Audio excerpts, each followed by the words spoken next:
ರಾಜ್ಯದಲ್ಲಿ ಬಹುಗ್ರಾಮ ಕುಡಿಯುವ ನೀರು ಯೋಜನೆಯ ಕಾಮಗಾರಿ ಶೇಕಡಾ 45ರಷ್ಟು ಬಾಕಿ ಇದೆ ಎಂದು ಗ್ರಾಮೀಣಾಭಿವೃದ್ಧಿ ಮತ್ತು ಪಂಚಾಯತ್ ರಾಜ್ ಸಚಿವ ಈಶ್ವರ್ ಖಂಡ್ರೆ ಬೆಂಗಳೂರಿನಲ್ಲಿಂದು ಹೇಳಿದ್ದಾರೆ.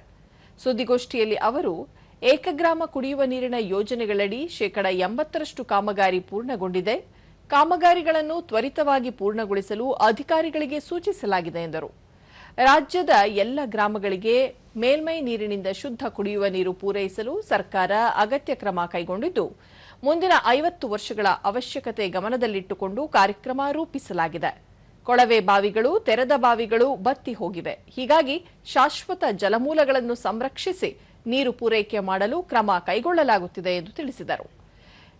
ಇದೇ ವೇಳೆ ನೂತನವಾಗಿ ನೇಮಕಗೊಂಡಿರುವ 53 ಕಿರಿಯ ಮತ್ತು ಸಹಾಯಕ ಇಂಜಿನಿಯರ್ಗಳಿಗೆ ನೇಮಕಾತಿ ಪತ್ರವನ್ನು ವಿತರಿಸಿದರು.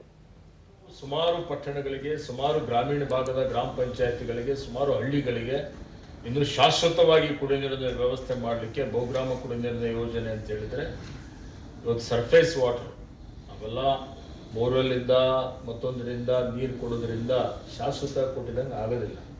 ಬೋರ್ವೆಲ್ ಬತ್ತೋಗ್ಬೋದು.